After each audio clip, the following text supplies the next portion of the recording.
The world was flat and dry, baked into a brown crust by a relentless late summer.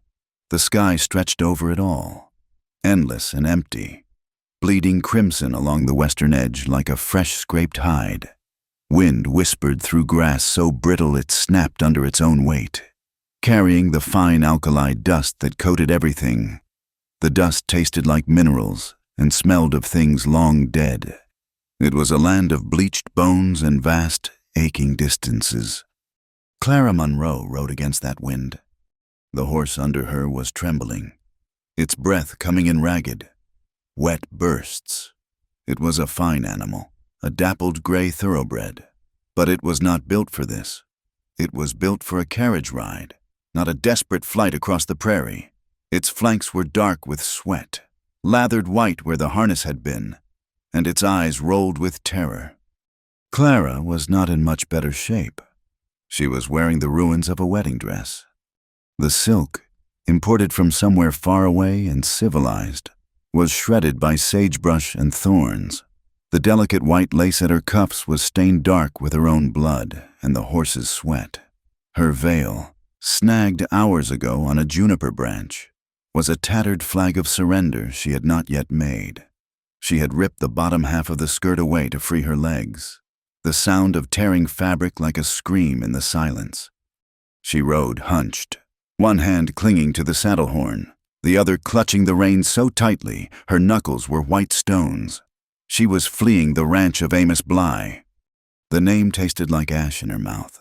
Amos Bly, a powerful man, a violent man, a man twice her age, with a thick body, hands like cured hams, and eyes that looked at her as if she were a heifer he had just purchased at auction.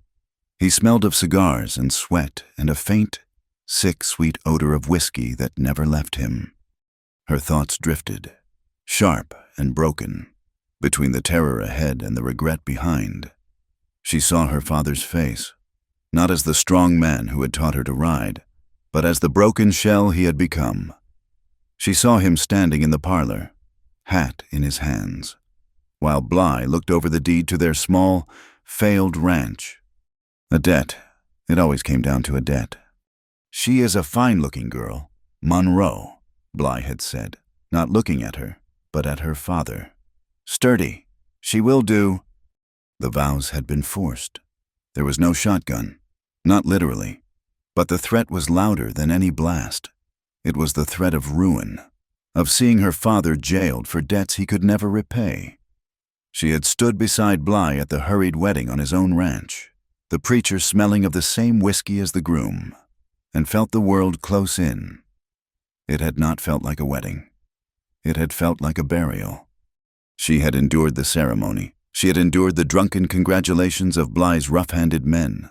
But when he had put his hand on the back of her neck, his thumb rubbing her skin, and steered her toward the stairs of his dark, imposing house, something inside her had snapped. She had fled. She had run to the stables, thrown her own saddle, the only thing left that was hers, onto Bly's fastest horse, and ridden east into the empty wilderness, praying for a storm, for darkness, for anything. Now, she had it. The sky was darkening from crimson to a deep, bruised purple. The wind was picking up, howling with a new, higher pitch. The horse, pushed beyond its endurance, stumbled.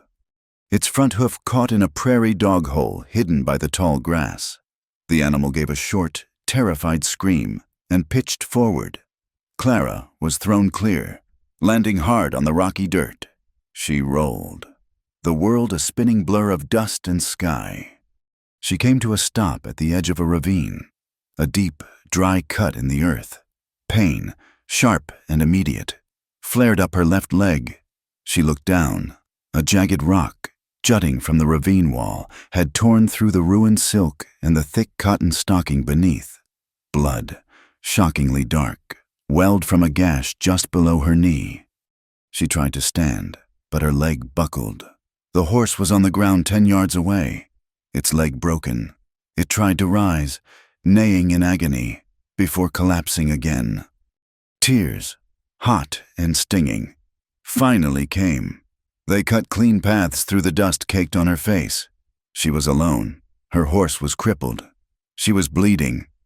Dusk was falling like a hammer, and from the distant ridges, the first coyotes began to cry, their voices thin and hungry. Clara fumbled in the bodice of her dress, her fingers finding the cold, heavy steel of the small pistol she had stolen from Bly's desk. It was a pearl-handled Derringer. She checked its load. 2 shots, 1 for them, she thought, and 1 for me. She crawled backward, dragging her bleeding leg, until she could brace her back against the ravine wall. She pulled the tattered remnants of her skirt over the wound, the fabric immediately soaking through. The air grew cold. The sun was gone. She waited for the coyotes, or for the heavier sound of hoofbeats. She did not know which she feared more. Eli Carter saw her from a ridge a mile north. He was pushing 3 stray longhorns toward the Bitterroot Range, where he hoped to sell them for enough money to buy beans and bullets for the winter. He was a solitary man by choice and by necessity. He preferred the company of horses and cattle to the company of men. Men asked questions. Men carried judgment. He had stopped his horse to read the sky. A storm was coming. A bad one. He was looking for shelter. Maybe a box canyon or a stand of cottonwoods. When he saw the flash of white in the gulch below, he froze. It was a woman, in a white dress. His first instinct was to turn his horse and ride hard in the other direction. Nothing good ever came from a woman in a white dress in the middle of nowhere. It meant trouble. It meant husbands, or fathers, or sheriffs. It meant questions he could not answer and fights he did not want. A white dress in the wilderness was a bad omen, a sign that the complicated, messy world he had left behind was reaching for him. He watched her for a long minute. She was not moving. Maybe she was already dead. That would be simpler. He could ride on, and it would be none of his business. But then he saw her move. She shifted, just a small adjustment of her position against the rock wall. Eli cursed under his breath, a low, rough sound. He could not, whatever she was, whatever she had done, he could not ride away and leave her for the storm or the wolves. It was not in him. He spurred his horse, leaving the strays to scatter, and rode down the rocky slope toward the ravine. He stopped his horse a good 30 yards off. He could see her better now. The torn dress, the pale, terrified face stained with dirt. She looked like a ghost, haunting her own grave. "Ma'am," he called. His voice was rough from disuse, like gravel sifted with whiskey. Clara's head snapped up. She scrambled, crab-walking backward. Though there was nowhere to go, her back was already against the rock. "Stay back!" she cried, her voice thin and shaking. She raised the Derringer. It wavered in her grip, the barrel dancing wildly. Eli did not reach for his own gun. He just sat his horse, his hands resting loose on the saddle horn. He saw the terror. It was the real kind, not the play-acting kind. It was the terror of a cornered animal. "I am not here to hurt you," he said, keeping his voice low and steady. "But you are in a bad way, and there is a storm fixing to break. You cannot stay here." "Go away! I have a gun!" "I see it, ma'am. You are welcome to it. But that pistol will not stop the lightning." He dismounted, slowly, like a man approaching a spooked colt. He kept his hands visible, away from the Colt revolver holstered on his hip. He was a tall man, broad in the shoulders but lean, dressed in trail-worn canvas and leather. He had a face that looked like it had been carved from sun-baked wood, with lines around his eyes that spoke of too much sun and too many hard miles. "Name is Eli Carter," he said, taking a slow step forward. "I am just pushing some strays. I saw you from the ridge." Clara watched him, her finger tight on the trigger. He stopped 10 feet away. He did not look like Bly's men. They were loud, fleshy, and smelled of cheap whiskey. This man was quiet. He looked like the land itself, weathered, cracked, and watchful. Just then, a brilliant fork of lightning split the horizon, illuminating the plains in a stark, blue-white flash. It was followed, Seconds later, by a crack of thunder so loud it seemed to shake the ground. Clara flinched, crying out, and the pistol discharged. The shot went wide, kicking up dirt harmlessly to Eli's left. Eli did not even flinch at the shot. His eyes were on the sky. "That was too close," he said, his voice urgent now. "This ravine will flood. We have to move, now." He took another step. "Your horse is done," he said, nodding to the gray mare that was now still. "You will have to ride with me." "I will not," she whispered, her hand still clutching the empty pistol. "Ma'am, you have two choices. You can come with me, or you can stay here and drown, or get struck by lightning. I do not much care which. But I am leaving." He turned his back to her, walking calmly to his horse. This, more than his words, broke her paralysis. He was actually going to leave her. "Wait!" Eli stopped. He looked over his shoulder. The first drops of rain, cold and heavy as stones, began to fall. "My leg," she said, shame and pain warring in her voice. "I cannot walk." Eli walked back to her. He did not ask permission. He holstered her small, useless pistol in his own belt, then bent down. He slid one arm under her back, the other under her knees, and lifted her. She was lighter than he expected, almost nothing at all. He could feel the desperate, bird-like flutter of her heart against his chest. She smelled of rain and dust and a faint, lingering scent of soap. He carried her to his horse, mounted, and settled her in front of him, riding sideways. She was rigid in his arms, her body coiled tight, her face turned away from him. "There is an overhang," he shouted over the rising shriek of the wind. "A quarter-mile north. We can wait out the worst of it there." He spurred the horse into a trot, moving away from the ravine just as the sky opened up. The shelter was not much, just a deep scoop in a rock formation, a shallow cave that smelled of dust and pack rats. But it was dry. Eli dismounted and lifted Clara down, setting her gently on the sandy floor, as far back from the driving rain as she could get. He unsaddled his horse and tethered it nearby, where it stood with its tail to the wind, miserable. Eli moved back under the overhang, bringing his saddlebags. He and Clara sat in the near darkness, soaked and shivering. The storm raged. Rain fell in solid, gray sheets, turning the world outside into a blurry watercolor of mud and violence. Lightning flashed almost continuously, casting their small shelter in stark, flickering shadows. They were suspicious of each other. She huddled with her arms wrapped around herself, her back pressed to the rock, watching him. He sat a few feet away, seemingly relaxed, but she saw how his eyes tracked her movements, how his hand never strayed far from his hip. After a long time, he dug into his saddlebag and pulled out a small, cloth-wrapped bundle. "It is just jerky," he said, tossing it gently toward her. "And a can of beans. Not much." She looked at the bundle, then at him. Her stomach ached with hunger, but she was afraid. "I am not going to hurt you," Eli said, his voice flat. "If I was going to, I would have done it already. Eat." She slowly unwrapped the jerky. It was tough and salty, but it was food. He opened the can of beans with his belt knife and handed it to her, along with a small spoon. She ate, glancing at him between bites.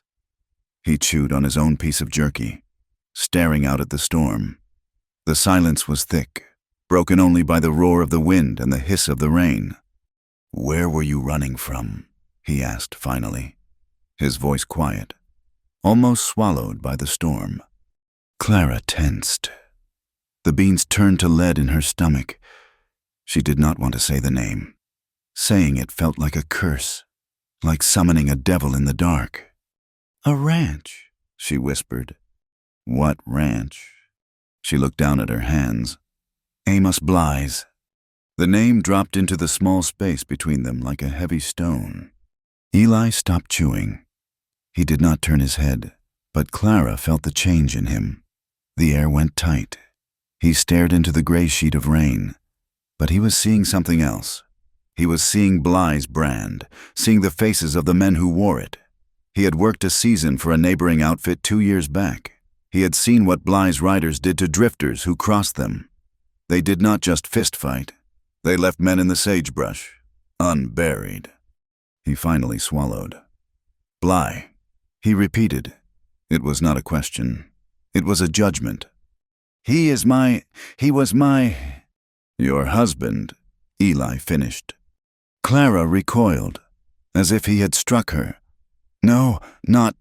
It was not real, my father. There was a debt. Eli nodded slowly. That, he understood. Debt was a chain that bound people tighter than iron. He looked at her again. Really looked at her. The torn dress, the terror in her eyes, the blood on her leg. She was not just a runaway wife. She was an escapee. He will come looking for you, Eli said.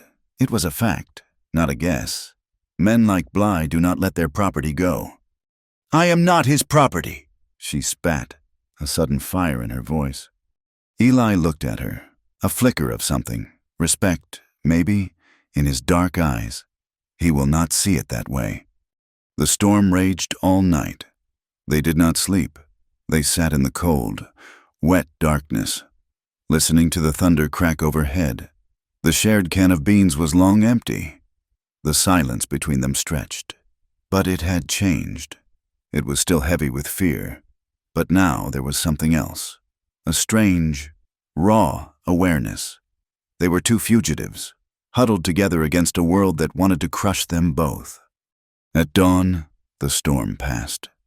It left behind a world scrubbed clean and drowning in mud. The sun rose into a pale, washed-out sky. The air was cold and sharp. Clara stirred first. Every muscle in her body ached. Her leg throbbed with a dull, heavy heat. I have to go, she whispered, her voice hoarse. She tried to push herself up. Go where? Eli asked. He was already standing, checking his horse. The creeks are flooded. The ground is mud. You will not get a mile. I have to, before he finds me. He will not be riding in this. Not yet. You need to rest. No. She was desperate. She put her weight on her good leg and tried to stand. The fever had found her in the night. It had slipped past the cold and the rain, settling deep into the wound in her leg. It was not just a scrape anymore. It was a deep, poisoned gash, swollen to twice its size, the skin around it a dark, angry purple, weeping a thin, yellowish fluid. The moment her boot touched the mud, a fire shot up her body that stole her breath. A gray fog rushed in at the edges of her sight. She did not cry out. She just folded. Eli caught her before she hit the dirt. Her body was rigid with pain, and then suddenly, terrifyingly limp. He felt the heat radiating from her skin, even through her wet clothes. Fool girl, he muttered. He looked at the wound. He swore. A single, sharp word. The skin was hot to the touch, the edges of the cut already turning dark, festering. It was moving fast. She was delirious, muttering about her father, about the debt, her eyes rolling back. She was dying. He looked west, toward the mountains. There was nowhere to take her. No town, no doctor for 100 miles. And even if there were, he was not the kind of man who could ride into town carrying a half-conscious woman in a wedding dress without ending up in a cell, or worse. But he knew a place, an old trapper's cabin, deep in a canyon, a half-day's ride from here. It was half-rotted, but it had a roof and a fireplace. It was the only chance she had. Eli Carter looked at the woman in his arms, this piece of trouble that had fallen into his life, and he made his choice. He lifted her. She weighed almost nothing, just wet silk and bone and fever. He put her on his own horse, wincing as she moaned in her delirium. He mounted behind her, pulling her back against his chest, holding her upright. He turned the horse not east, toward the civilization she had fled, but south, into the broken, rugged canyon lands. He rode slowly, picking his way through the mud and the swollen creeks, the woman's hot, shallow breath brushing his neck. He was a man running from his own ghosts, and now he had one in his arms. The ride was a blur of gray pain. The cold rain from the plains had sharpened, turning hard and mean. It was sleet now, mixed with wet flakes of snow that stung Clara's face and melted against the feverish heat of her skin. She was only half conscious, a dead weight against Eli's chest, her head lolling with the horse's every step. Eli did not spare the animal. He pushed it hard up a narrow game trail, the world closing in. The open plains gave way to a canyon choked with pine trees so thick they swallowed the sky. The trees were old, their branches heavy with moisture, dripping a steady, miserable rhythm onto the forest floor. He cursed the luck of it, cursed the woman, cursed Amos Bly, and cursed himself for not riding on. The woman in his arms was burning up. He could feel the tremors that shook her, the small, incoherent sounds she made, lost in a world of her own making. They reached the cabin just as the last of the gray light failed. It was less a building and more a suggestion of one. A trapper's lean-to, built decades ago and long since surrendered to the wilderness. The roof sagged. The chimney was a pile of crumbling rock, and the front door was gone, leaving a dark, gaping hole. But it was shelter. He slid off the horse, his legs numb, and carefully pulled her from the saddle. He carried her into the darkness, his boots crunching on generations of dried pine needles and rodent droppings. He laid her gently in the driest corner, on a raised wooden platform that had once been a bed. She curled into herself, shivering violently, her teeth chattering. "Stay put," he muttered, though she was clearly in no state to move. He worked with a grim, practiced efficiency. He gathered dry tinder from the underside of the bed platform, scraped bark from a log, and with his flint and steel, coaxed a small, hesitant spark into a flame. The tiny fire caught, and he fed it larger sticks, then a log from the small, rotting wood pile left by the cabin's last occupant. Orange light flickered, pushing back the shadows. The cabin was grim. It smelled of damp, rot, and animal musk. But the fire was life. Eli turned back to the woman. Her face was flushed a deep, unnatural red. Her lips cracked and pale. Her breathing was shallow. He looked at the leg she favored, the one she had cried out about in the ravine. The tattered silk of the dress was plastered to it, stained with mud and old blood. He knelt beside her, his knife in his hand. "Ma'am, I need to see this wound." She did not respond, just moaned and tried to pull away. "Clara," he said, his voice rough. He did not know her name, but it felt wrong to keep calling her ma'am when she was this close to the edge. She did not answer. He put his hand on her shoulder. "Miss, I have to—" He did not wait for an answer she could not give. He took the hem of the torn dress and, with a single, quick motion, ripped the fabric up to her thigh, exposing the injury. His blood ran cold. The gash from the rock was there, just below her knee, ugly and inflamed, but that was not what held his attention. Above it, on the soft, pale skin of her upper thigh, were two small, dark puncture marks. They were almost lost in the grotesque swelling that surrounded them, the skin a mottled, angry purple, streaked with red lines that snaked upward toward her hip. A rattlesnake? In the confusion of the fall, the storm, the darkness, she must have landed on it, or it had been hiding in the rocks where she'd sheltered. It did not matter. The fever, the delirium, the speed of her decline. It was not a festering cut. It was venom. Eli stood up and kicked the wall, a spray of rotten wood chips exploding into the room. He swore, a long, bitter string of curses directed at the sky, the land, and God himself. He had seen what this did. He had seen a bunkmate die in the Texas Panhandle, swelling up until he choked on his own tongue. He looked at her. She was dying, right here, on this dirty floor. He grabbed the fire poker and thrust it into the heart of the flames, waiting until the tip glowed a dull cherry red. He pulled his whiskey flask from his saddlebag. He looked at the glowing poker, then at his knife. The fire was too slow. He uncorked the flask and poured a stream of whiskey over the blade of his knife, the alcohol hissing as it cleaned the steel. Clara's eyes fluttered open. She saw him standing over her, the firelight glinting on the wet, sharp blade, and she screamed.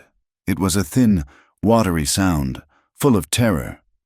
"No, please," she whimpered, trying to scramble backward. "Please, do not. I will not tell anyone. I swear it." She thought he was Bly's man. She thought he was here to finish the job, to silence her. "Be still," he commanded, his voice raw. "It is not what you think. You have been bit, a snake." She stared at him, her delirious mind unable to grasp the words. "Snake? Rattler, the venom is in you. I have to let it out." He knelt, pinning her leg with his body weight. She fought him, her weak, panicked struggles like those of a trapped bird. "No, it hurts! Please, no more! Let me go!" "It will hurt more if I do not. Now hold still. Pray if you know how." He did not wait. He pressed the tip of the knife to the swollen flesh just above the 2 puncture marks and made a swift, deep cut, connecting the fang marks in a bloody X. Clara's scream was a sound he would never forget. It was not a scream of fear, but of pure, unadulterated agony, tearing from her throat and echoing off the canyon walls. She thrashed, her nails digging into his arms, drawing blood. He held her down, his face grim, his jaw set like granite. The wound bled, but it was sluggish, the blood dark and thick. The swelling did not go down. If anything, it seemed to rise, the angry red lines creeping higher. The poison was winning. He knew what came next. He had heard tales of it, field remedies whispered by old cattle drivers and Apache scouts. He had never believed them. It was a fool's hope. Clara's scream subsided into a desperate, sobbing gasp. Her eyes, wide with pain and fever, found his, she knew, in some deep, primal part of her. She understood what was happening. She could feel the poison moving, a cold fire spreading through her. It is in me," she panted, her voice cracking. She clawed at his shirt. "Please, it is spreading." Eli just stared at the wound, his mind at war. He could not. It was too much, too intimate. "Please," she begged again, her voice breaking into a sob. The fever and the fear had burned away all modesty, all shame. There was only life, and the desperate, clawing need to hold on to it. "You have to," she cried, her voice rising with hysteria. "You have to get it out!" The words hung in the air, a desperate command. "Clara," he began, his voice shaking. "You have to suck it out. Please, I do not want to die. Oh God, I do not want to die here." Thunder cracked overhead, a long, rolling boom that shook the dust from the rafters. The sleet hammered against the single, grime-caked window. Eli looked at her face, slick with sweat and tears, her eyes pleading. He looked at the awful, swollen wound on her thigh. He was trembling, a fine, cold tremor that started in his hands and spread through his whole body. He cursed fate one last time. He bent his head. He lowered his lips to the raw, bleeding cut on her thigh. He tasted it instantly, the metallic tang of her blood, sharp and hot, and beneath it, something else, something bitter, oily, and cold, the venom. He drew it out, his stomach chiled, spitting the poisoned blood onto the cabin's dirt floor. Clara cried out, a short, sharp gasp, as his mouth closed over her skin. It was not a cry of pain this time, but of shock, of something so profoundly intimate it tore through the fog of her fever. He did it again, drawing the poison, spitting, and again. The cabin was filled with the sound of his rough breathing, her ragged sobs, and the relentless drumming of the sleet. He did not stop until the blood ran cleaner, redder, and the bitter taste of the venom had faded. When he finally pulled away, he was shaking. He crawled to the corner of the cabin and was sick, emptying the contents of his stomach onto the earth. He wiped his mouth on his sleeve, his entire body clamoring for him to run, to get on his horse and ride until this night was just a bad dream. But he could not. He rose on unsteady legs.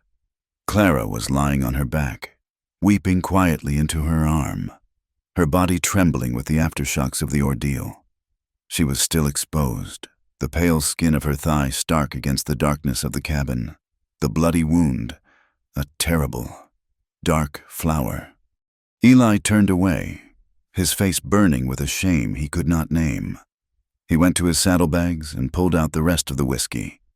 He found a ragged piece of cloth that might have once been a shirt. He went to the doorway and gathered a handful of the wet snow that was now blanketing the ground. Packing it into his canteen, he hung it over the fire to boil, the metal hissing. He came back to her, his movement stiff. He did not look at her face. He kept his eyes on the wound. "This will hurt," he said, his voice a low rasp. He poured a little of the precious boiled water onto the cloth and gently, so gently, began to clean the blood from her leg. She winced, but she did not pull away. Her weeping softened to a hitching breath. When the wound was clean, he took a deep breath. "Hold on," he said. He poured the whiskey directly into the cut. This time, she did not scream. She arched her back, a silent, rigid bow of agony, her hands clenched into white-knuckled fists. Eli worked quickly, tearing strips from the cloth and bandaging the wound tightly. He pulled the remnants of her dress back down, covering her. He took his own bedroll, the one thing he owned that was dry, and unrolled it. He lifted her as gently as he could and slid it beneath her, then covered her with his saddle blanket. She was exhausted, her fever still raging, but the delirium seemed to have eased.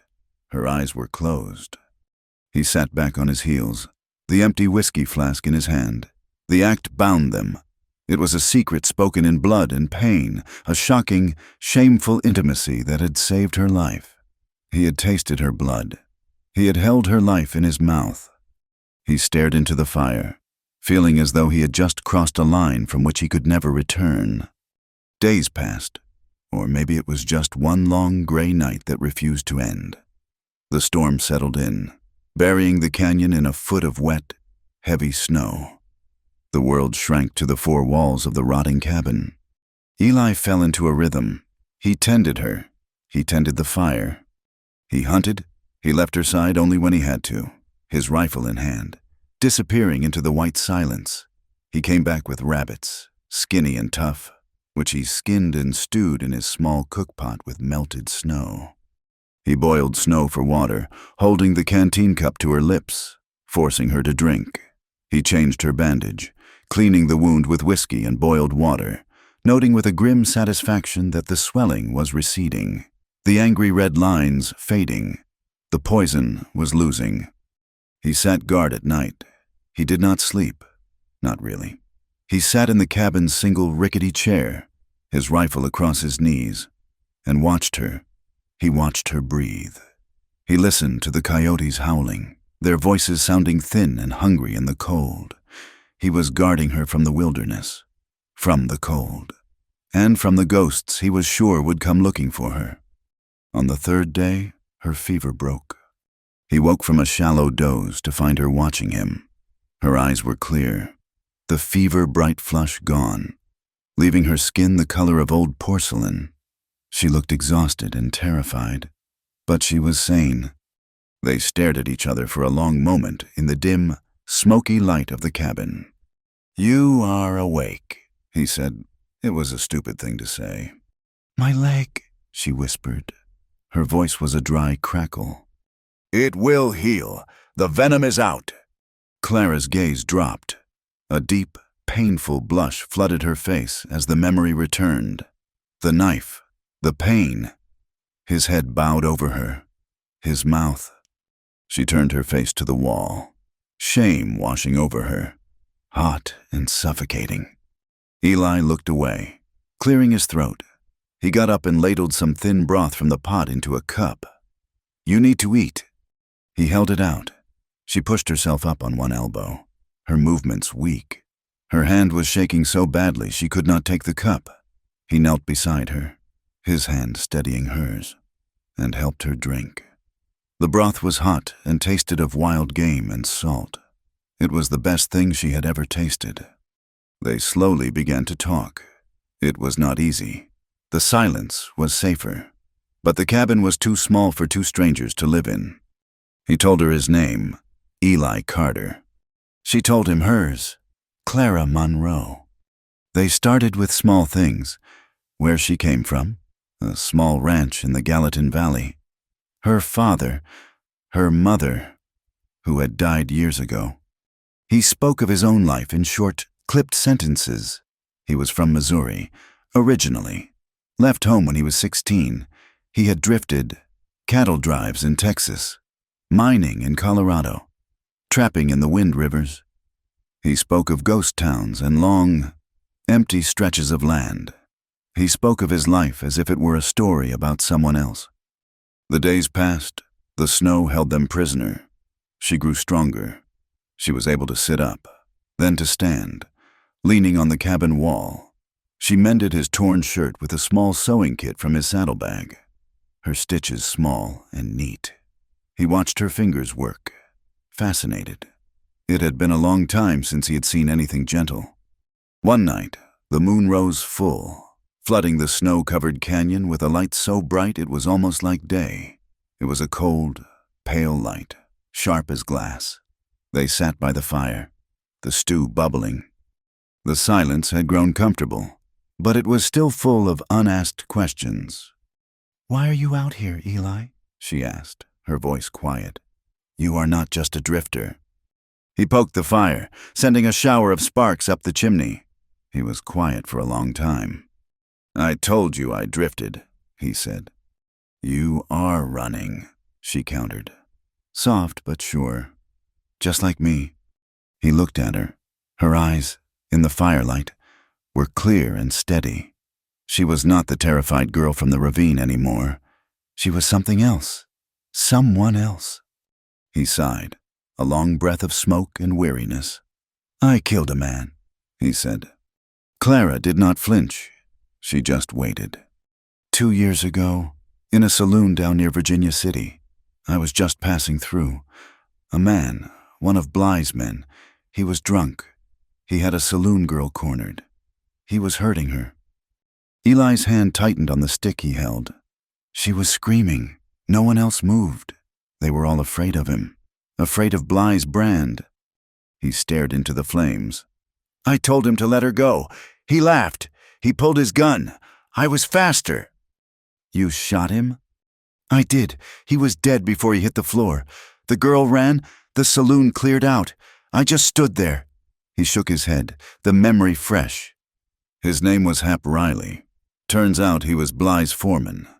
"So you ran," she whispered. He was Bly's man, so the law did not care what he did to that girl. All they cared about was that a drifter had shot him. They called it murder. Bly's men hunted me for a month. I lost them in the high country. Been up there ever since. Branded a killer. A man wanted for murder. He let out a bitter laugh. All for a woman I did not even know. Clara's eyes softened. She saw it now. The wariness in his eyes. The way he always sat with his back to a wall. The reason he had hesitated to help her. She was trouble, just like that girl in the saloon. "He deserved it," she said, her voice fierce. Eli looked up, surprised. "Amos Bly," she said, her voice hardening. The shame from before replaced by a cold, familiar anger. "You think he cares about his foreman? He only cares about what is his. Hap Riley was his property, just like that girl, just like I was supposed to be." She looked into the fire. "He did not just take my father's ranch. Eli, he killed my brother." Now it was his turn to be silent. "My brother, Thomas, he was young, foolish. He loved cards. He played with Bly and his men. He lost more than he had—" She traced a line in the dust on the floor. Bly accused him of cheating, said Thomas owed him a debt of honor. He shot him in the street, in broad daylight, called it a fair duel. But Thomas never even cleared his holster. The law? Eli asked. The law is bought by Amos Bly. They called it self-defense. They said my brother drew first. It was a lie. Everyone knew it. No one said a word. She looked at Eli, her eyes shining with unshed tears.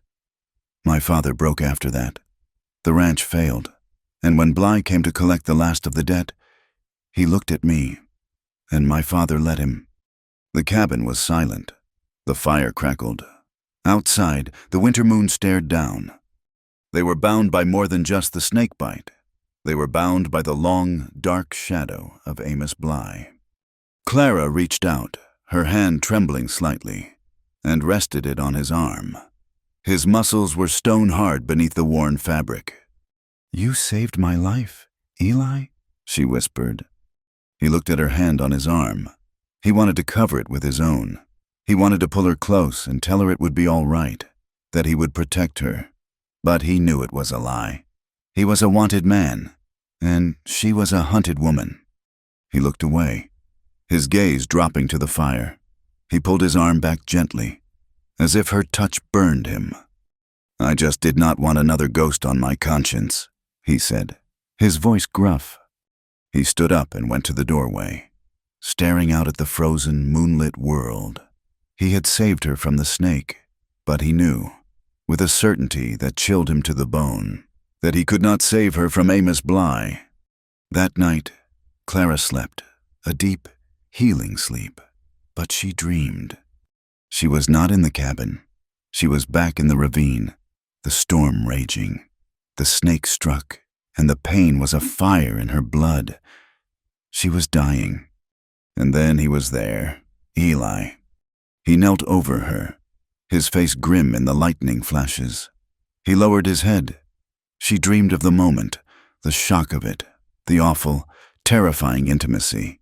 His lips on her skin, his breath, warm against her thigh. But in the dream, the shame was gone.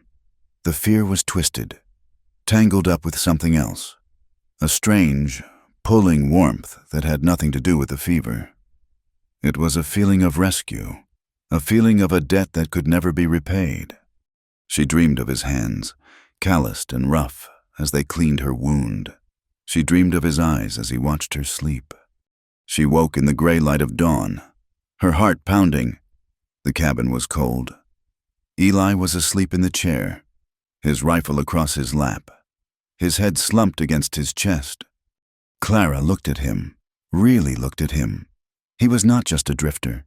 He was not a killer. He was the man who had pulled her back from the grave, the man who had taken her venom into his own body to save her. She felt the blush return, but this time, it was not just shame.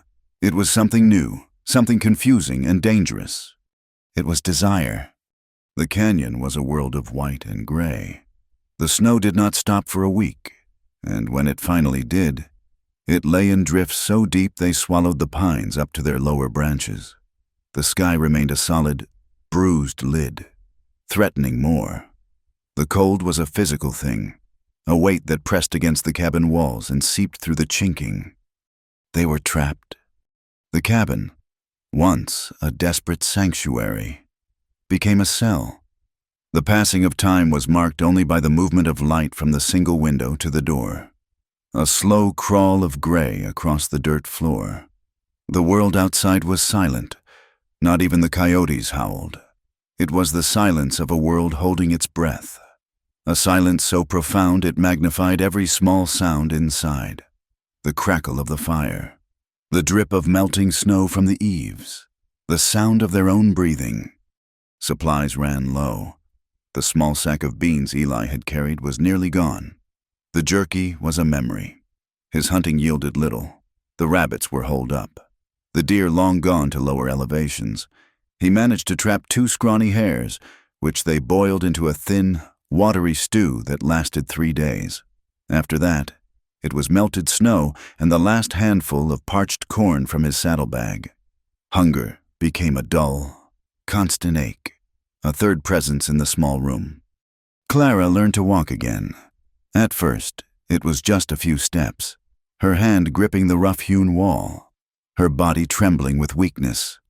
Her leg was healing, the wound closing, but the muscles were tight and weak.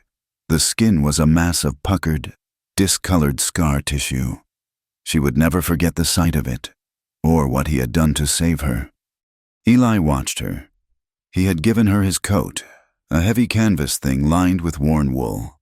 It swallowed her small frame, the sleeves hanging down past her hands. But it was warm. It smelled of him, of pine smoke and leather, and the faint, metallic scent of gunpowder. She wore it like armor. The forced confinement, the shared hunger, the silence, it wove a strange and tangled intimacy between them.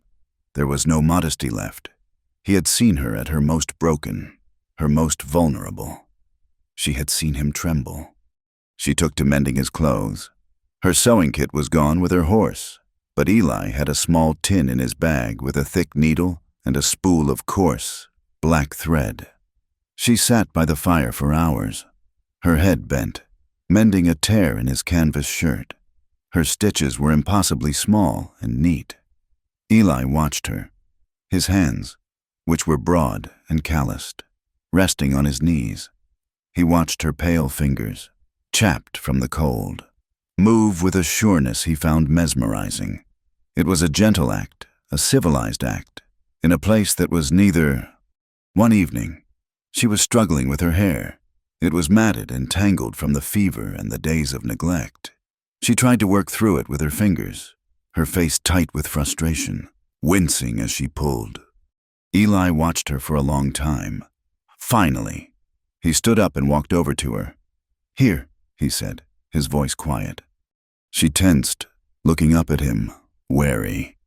He knelt behind her where she sat on the edge of the bed platform. He did not have a comb. He used his fingers. He started at the ends, his touch surprisingly, clumsily gentle. His hands were rough. The calluses on his palms and fingers snagged the fine strands. But he was patient.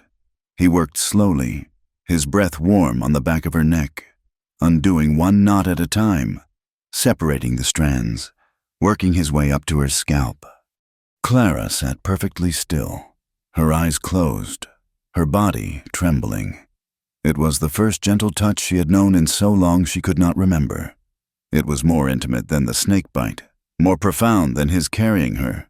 It was a simple, human kindness, and it undid her. A single, hot tear escaped her closed eyelid and tracked down her cheek. She did not make a sound.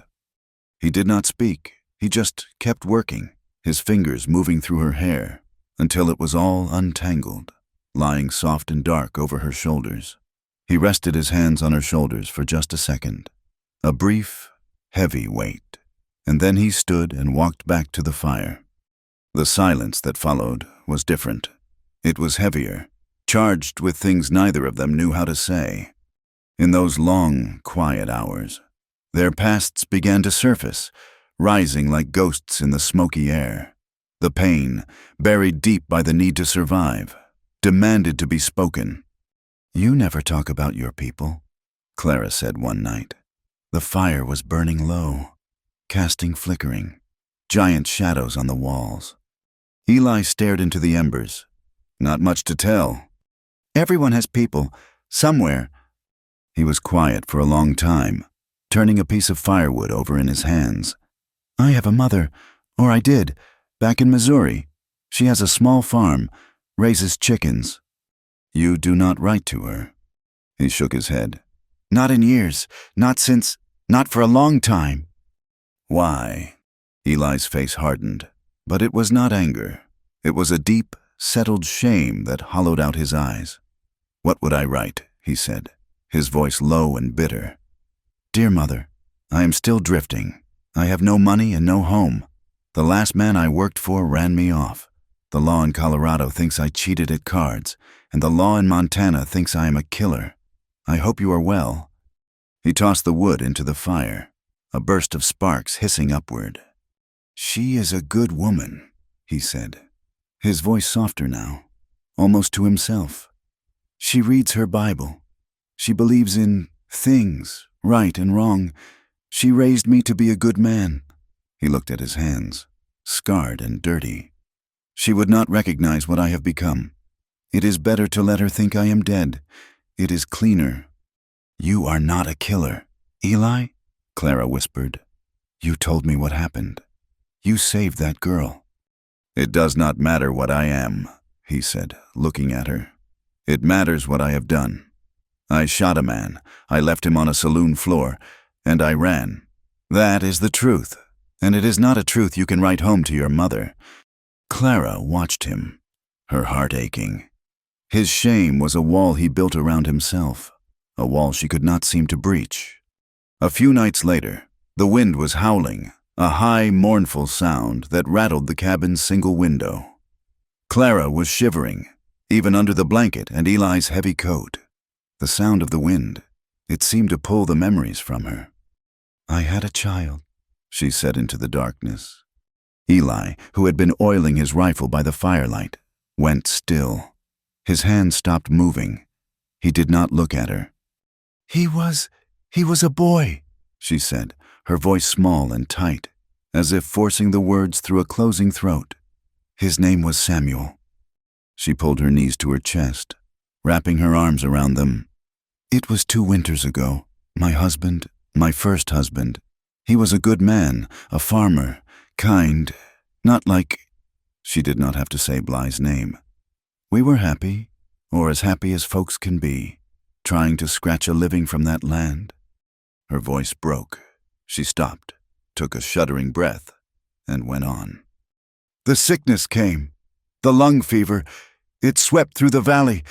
Samuel, he was so small. He was only 2. He burned with fever for 3 days. I held him. I bathed him in cool water. I prayed. I did everything. But he just got weaker. She was crying now, silent tears that ran down her face and dripped onto the coat. He died in my arms, just before dawn. It was so quiet. She was shaking, her whole body racked with the memory. We buried him on the hill behind the house. My husband, a part of him died with Samuel. He just gave up. He caught the fever a month later and was gone in a week. I buried him beside our son. She swiped at her face with her sleeve. I lost everything. The ranch, my family, all in 1 winter. My father took me back, but he was already in debt. And then Amos Bly saw me. He knew I was alone. He knew I was broken. He knew my father was desperate. And he wanted an heir. That is what he said. He wanted a son from a woman who was a proven sturdy. Eli finally looked at her. His face was a mask of cold, bleak fury. The rifle lay forgotten across his lap. So when I ran from him, Clara whispered, I was not just running from him. I was running from being a brood mare for a man who killed my brother, from being forced to replace the child I had lost. It felt like he was trying to bury Samuel all over again, under his own. Eli stood up. He walked to the window and stood with his back to her, his shoulders rigid. He looked out at the endless moonlit snow. He was so full of rage he could not speak. The world was not just cruel, it was grotesque. He heard her move, heard the soft sound of her bare feet on the dirt floor. She came up behind him. Eli, she whispered. She reached out, her hand trembling, and laid it on his hand. A simple touch, skin to skin. Eli flinched as if he had been burned. He snatched his hand away, turning on her, his face tormented. Do not, he grated, his voice low and harsh. Clara recoiled, her hand falling to her side, her face stricken. Do not touch me, he said, his voice softer, but full of a pain that was sharper than anger. He looked at her, his eyes full of self-loathing. He saw her, pale in the moonlight, her hair soft around her face, her eyes wide and wet with her own grief. She was clean, for all the mud and blood and fear. She was clean inside, "I am not fit to touch anyone clean," he muttered. He looked at his own hands, the hands that had killed a man, the hands that had been on her. He thought of the snake bite. He thought of the shame. He was the one who was poisoned. He turned away from her, grabbed his rifle, and went outside, leaving her alone in the flickering light of the fire. He stood in the snow until his feet were numb, the brutal cold a welcome punishment. They did not speak of it again. A new line had been drawn, a new wall built, the intimacy of the long weeks shattered, replaced by a tense, aching formality. They were two strangers again, trapped in a box, waiting. The break in the weather came 2 days later. The sky cleared, turning a harsh, brilliant blue. The sun on the snow was blinding, and with the clear weather came the sound, hoofbeats. Eli heard them first. He was outside, chopping the last of the rotten wood pile. He froze, his axe in mid-swing. The sound was muffled by the snow, but it was unmistakable. Horses, more than one, coming up the canyon. He dropped the axe and burst back into the cabin. "Get down!" he hissed. "No, not the floor, the bed platform. Under it, now!" Clara's face went white with terror. She did not question him. She scrambled into the dark, dusty space under the bed, crawling as far back as she could. Eli moved with a speed she had never seen. He kicked snow over the fire, dousing it in a cloud of hissing steam and smoke. The cabin was plunged into near darkness, smelling of wet ash. He grabbed his rifle, checked its load, and moved to the side of the window, pressing his back to the wall where he could see out, but not be seen. The horses drew closer. They stopped right outside the cabin. Clara held her breath, pressing her face into the dirt. Her heart was a drum against her ribs, so loud she was sure they could hear it. She could smell the horses, a strong, sweaty animal smell. "See anything?" a man's voice called out. It was rough, impatient. "Just a dead trapper's hut," another voice answered. "Snow is deep, no tracks." Bly said to check every canyon. He wants the girl. He does not care about the horse. Clara's blood turned to ice. They were looking for her. "She is probably buzzard food by now," the first man said. "Wasted time. Let us check the ridge and head back. I am freezing." "Hold on." The second man's voice was closer. Clara heard the creak of leather as he dismounted. She saw the shadow of his legs past the open doorway. He was standing right there, just feet away. She clamped her hand over her mouth to stifle a sob. Eli was a statue. He did not breathe. His finger was on the trigger. If the man took one step inside, he would fire. The man peered into the gloom. "Smells like smoke," he said, his voice suspicious. "It is a chimney, you fool," the first man snapped. "Drifters probably used it a month ago. Come on, I want a drink." The man in the doorway hesitated. Clara could hear him breathing. He sniffed the air again. Finally. He spat a stream of tobacco juice onto the threshold. "Yeah, all right, nothing here." He swung back into his saddle. Clara listened to the jingle of harness, the crunch of snow. She heard the men turn their horses. On one of the horses, she saw it through a crack in the wall, a brand on its flank, a simple bee inside a circle, Bly's brand. They rode away. The sound of their hoofbeats faded, swallowed by the snow. Eli and Clara stayed frozen for a full minute after the sound was gone. Eli finally let out a long, slow breath. He slid down the wall, his rifle resting on his knees. He was shaking. He looked at the space under the bed. "You can come out." Clara crawled out, covered in dust and trembling so hard she could barely stand. Her eyes were huge in her pale face. "They are looking for me," she whispered. It was not a question. "They are looking for you," Eli confirmed, his voice grim. He stood and walked to the door, staring after them. "They are not just casual riders. They are hunting." He turned back to her, his face set. The time for hiding was over. The sanctuary was breached. "They did not find us," Clara said, trying to find hope. "They are gone." "They are gone for now," Eli corrected her. "But they are circling, and they will be back, or another group will. They will not stop. Not until Bly has you." He began kicking the embers of the fire, stirring them back to life. "We leave tonight." "Tonight? But where will we go?" "West," he said. "Over the divide. It will be hard going, but they will not expect it. They think you are lost, dead, or trying to get east, back to civilization." He packed the last of the stewed hare and the corn into his saddlebag. "They are not looking for two people. They are looking for one woman. They are not looking for someone heading deeper into the wilderness." He looked at her. "You cannot stay here. They will find this cabin. They will find the signs. And I cannot fight all of them." Clara understood. He was saving her again. He was sending her away. "You mean I leave tonight?" she said, her voice hollow. Eli stopped packing. He did not look at her. "I will take you as far as the pass, get you set on the trail. From there, you follow the sun. You will hit settlements on the other side. You can find work, change your name. And you, I will draw them off. Head south, make some tracks.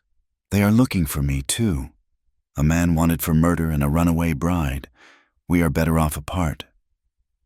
He was lying.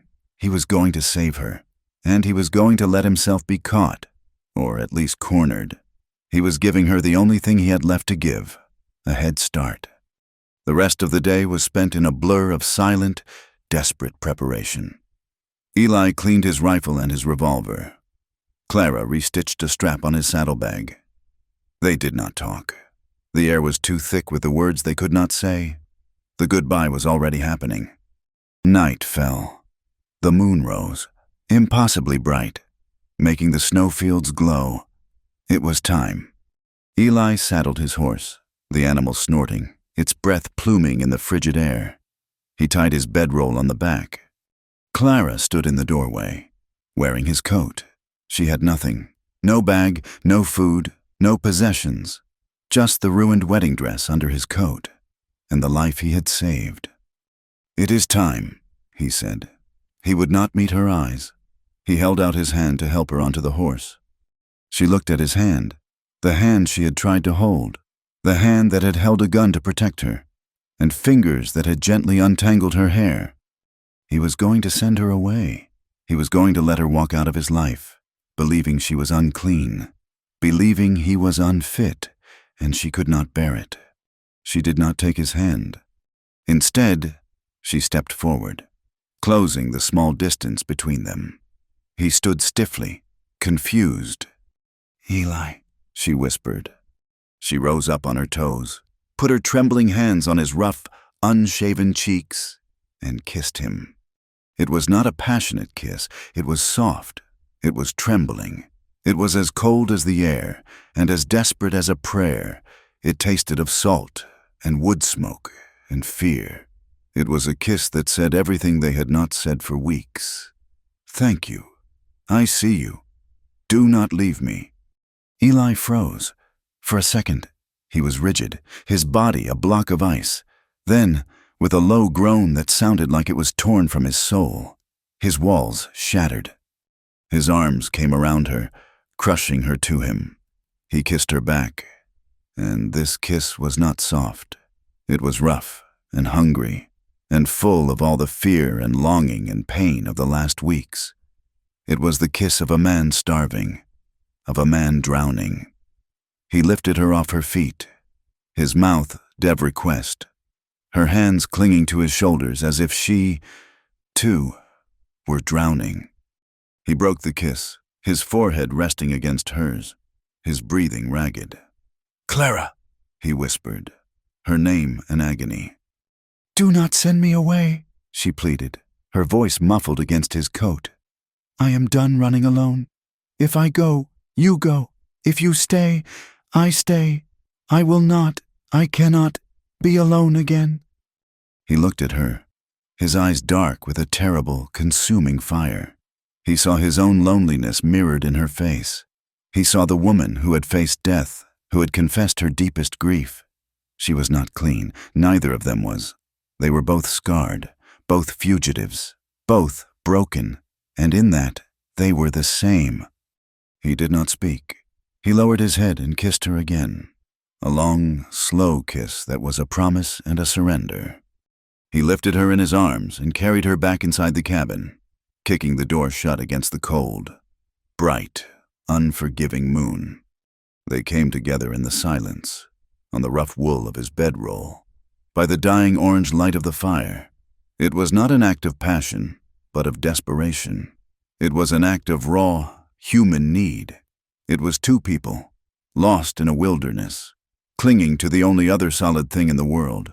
It was a rebellion against the cold, against the men hunting them, against the God who had abandoned them. It was born of fear and profound, aching longing. Every touch was a question. Every caress was an answer.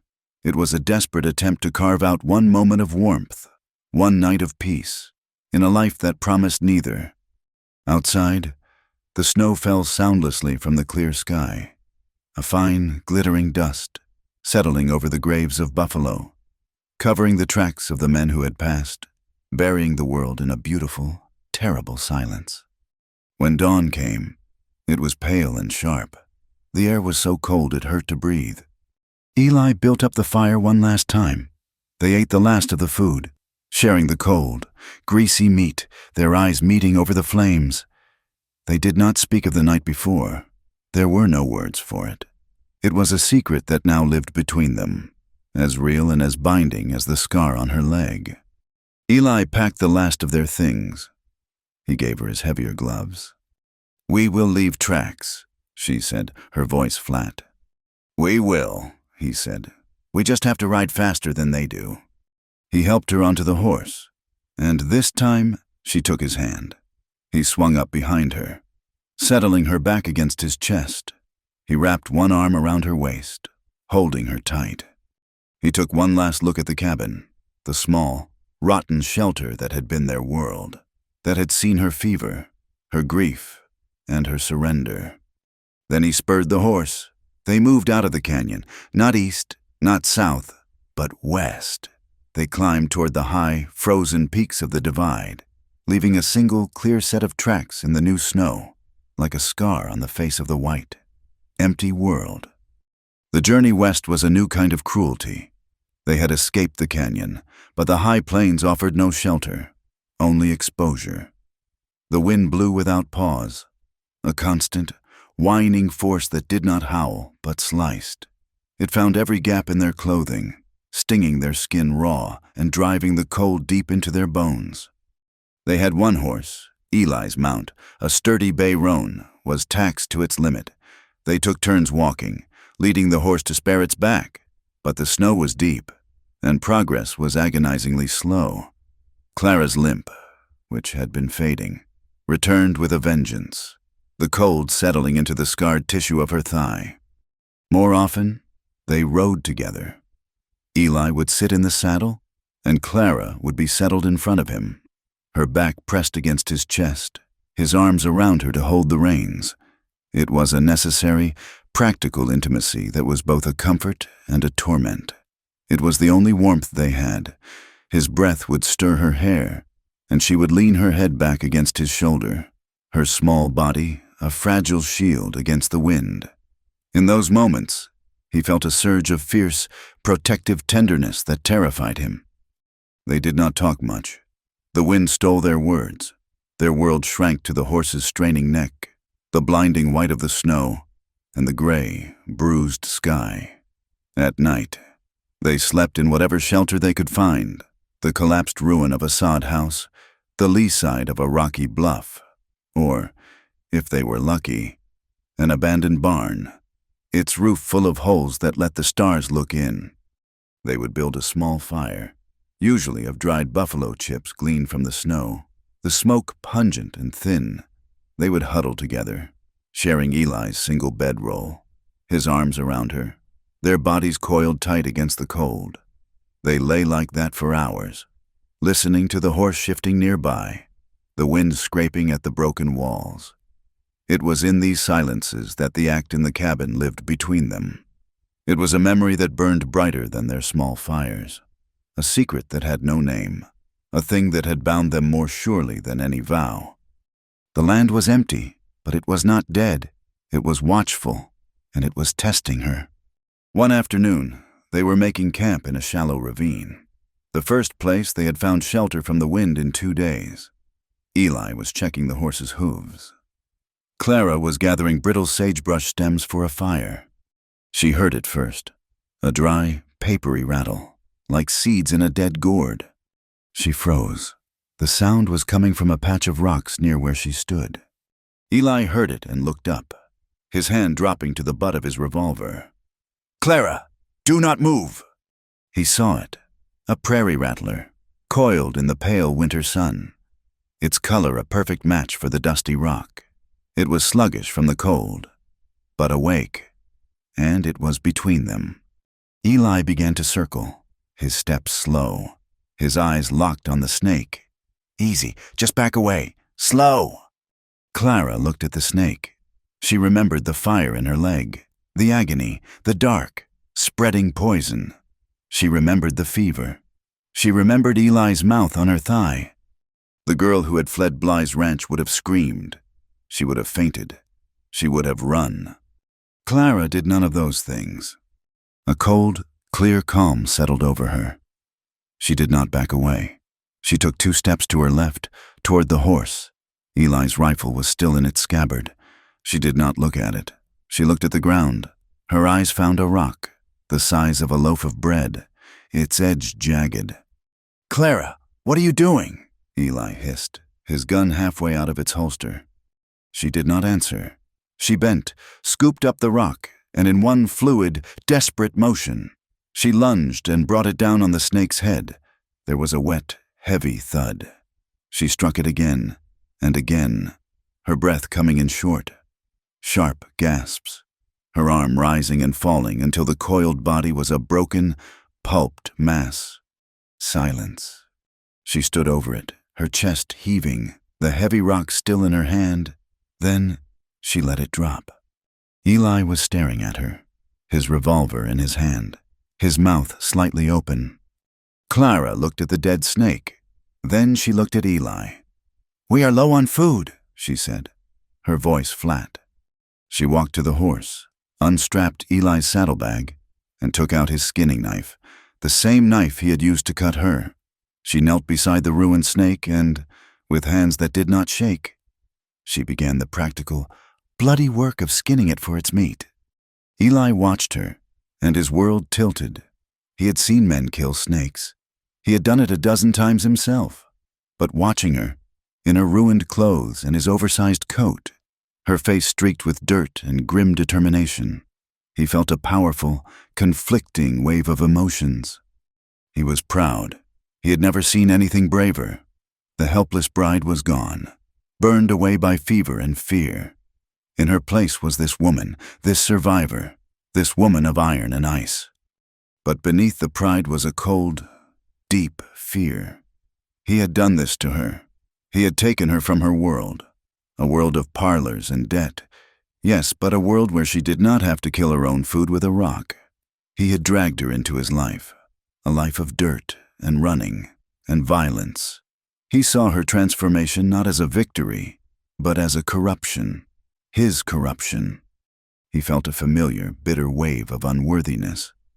She deserved safety. She deserved a clean life, a good man, a home where the wind did not blow through the walls. She deserved a man who was not wanted for murder, a man who was not running from a shadow. He was dragging her into his own grave. And the worst part was, she was becoming as hard as the men who were digging it. He loved her for it, and he hated himself for it. He put his gun away and went to help her.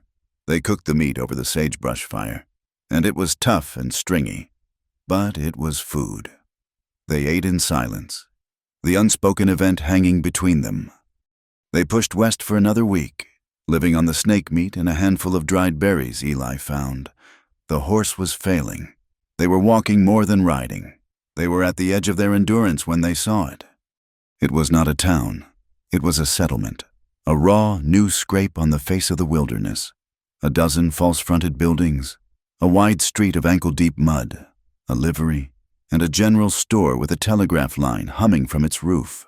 It was the last outpost of civilization before the land broke against the true mountains. They needed supplies. They had traded for the horse, but they had nothing left.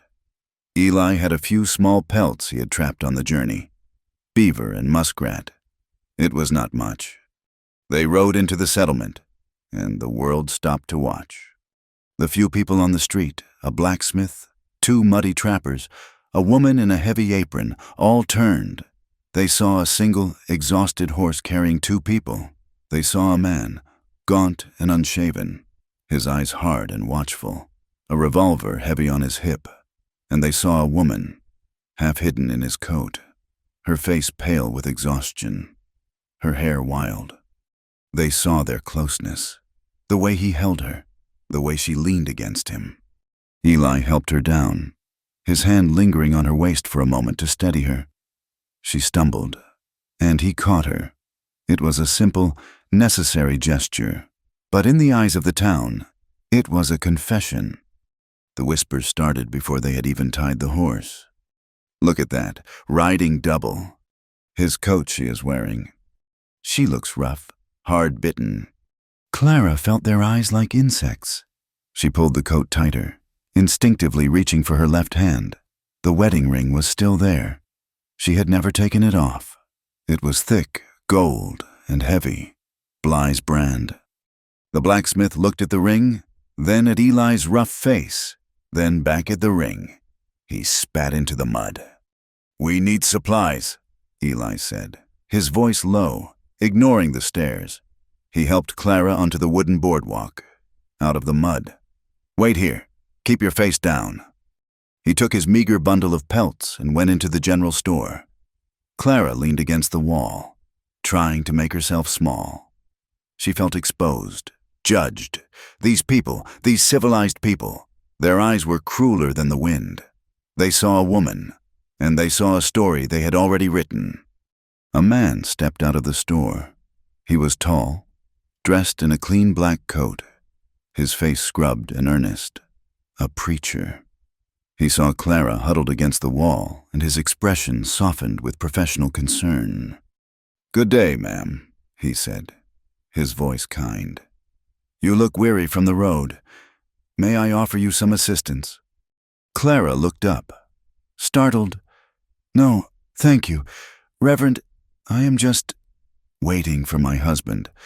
The lie came easily, but it tasted sour. The preacher smiled, a practiced, gentle smile. "It is a hard land for travel. Where are you bound?" "West," she whispered, looking down. He saw her hand, clutching the collar of her coat. He saw the glint of gold, the heavy, ornate wedding ring. His eyes narrowed, not in judgment, but in recognition. "That is a fine ring, ma'am, a heavy one." Clara tensed. "Forgive me," the preacher said, his voice still kind, but with a new edge of curiosity. "But I have seen a ring just like it, on a notice, from the territorial marshal. A Mr. Amos Bly is looking for his wife.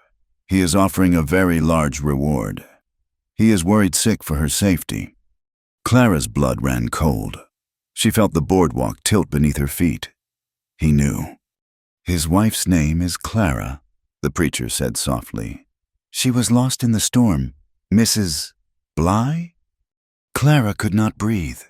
She stared at him, her panic a living thing in her throat. The store door opened.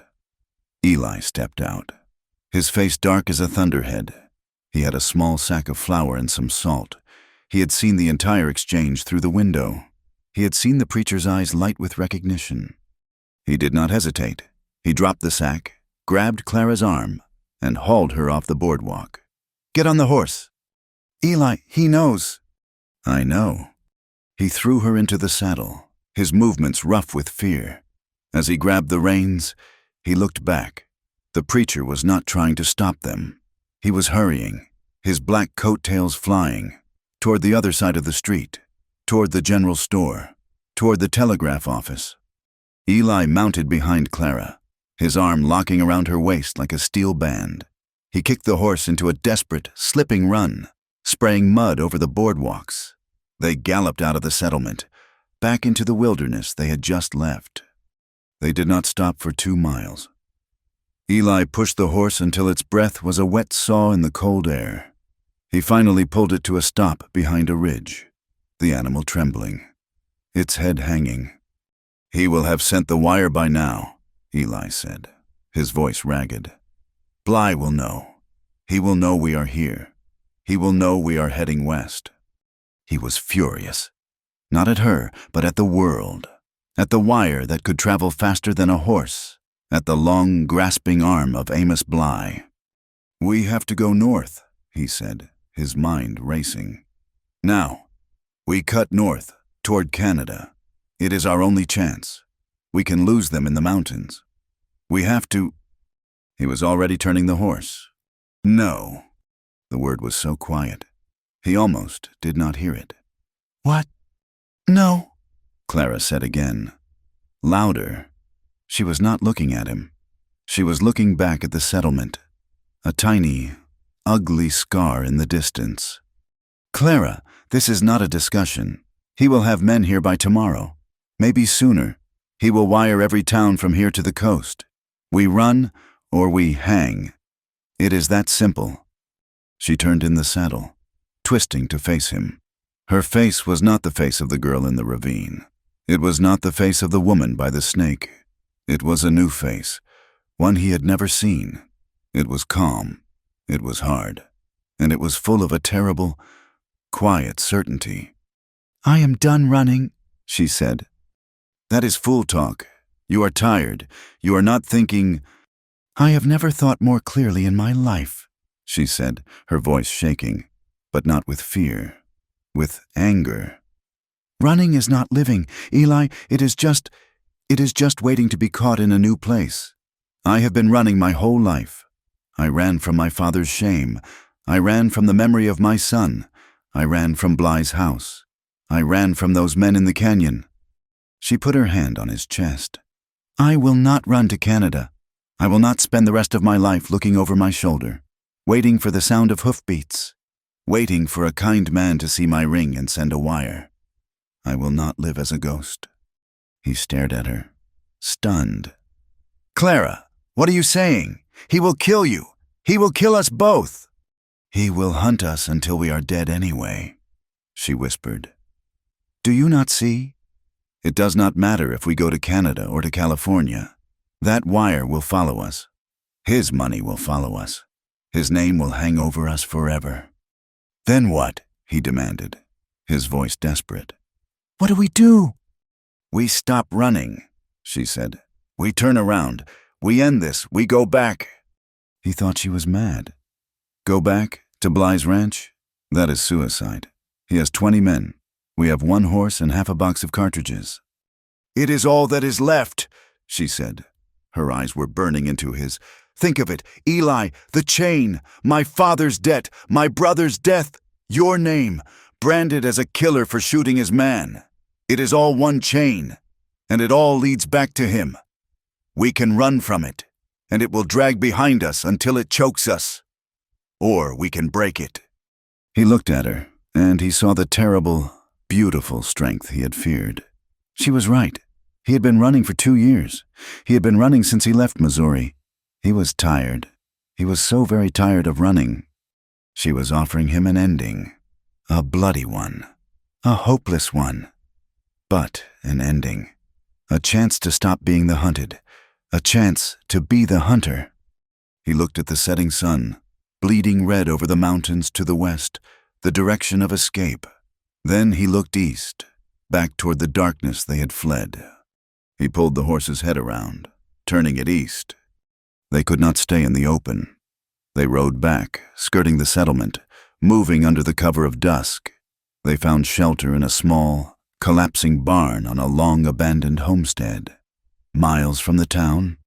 It was cold, the wind whistling through the gaps in the boards. They built no fire. They did not dare. They sat in the dark. In the hayloft, sharing Eli's blanket, the horse shifted restlessly below. The reality of their decision settled on them. They were going back. They were riding into the heart of the enemy. It was hopeless. It was doomed. And yet, in the cold, dusty darkness, Clara felt a strange, terrifying peace. She was no longer a victim. She had made a choice. Eli pulled the blanket tighter around her. He could feel the fine tremor in her body. "Clara," he whispered, his voice rough. "I am afraid," she admitted, her voice muffled against his coat. "I know." He held her, and in that cold, doomed barn, their love felt more real than it ever had. It was not the soft, easy love of poems. It was a love born of blood and venom and fear. It was a love carved out of ruin. It was sacred, because it was all they had. It was doomed, because the world would not let them have it. He tilted her chin up, his rough fingers gentle on her skin. He looked at her in the faint starlight that filtered through the roof. "You know what this means," he said. "There is no walking away from this. Not for either of us." "I know," she said. "I am done walking away." He held her gaze, his own eyes dark with a promise. "If he touches you again," Eli vowed, his voice a low, gravelly rasp.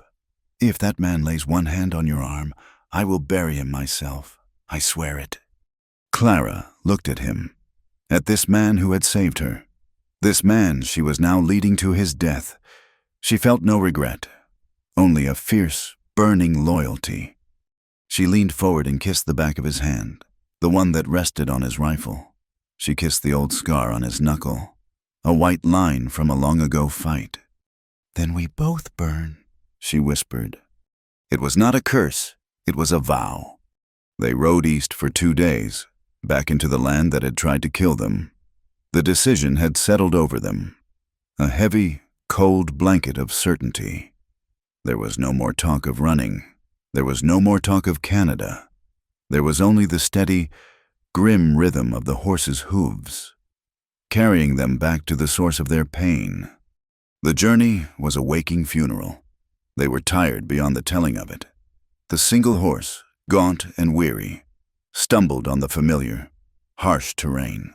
They shared the last of their salt and flour, mixed with snow and cooked into a thin, tasteless gruel over a fire so small it was barely a spark. They were hungry, they were cold, and they were riding toward a man who had 20 guns and a telegraph wire. Eli had said little since her decision. He had simply nodded, his eyes dark, and turned the horse. He was a man resigned to an ending he had not chosen, but one he would see through. He taught her how to reload his rifle, his hands over hers, his voice a low, steady murmur against the wind. "You pull it back firm," he'd said. "Do not be gentle with it. It is not a gentle thing." Clara practiced the movements until her fingers were numb and her shoulders ached.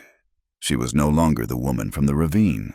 She was not even the woman who had killed the snake. She was an instrument, sharpened to a single, terrible point. On the 3rd morning, they saw it. The Bly Ranch was not a home. It was a scar.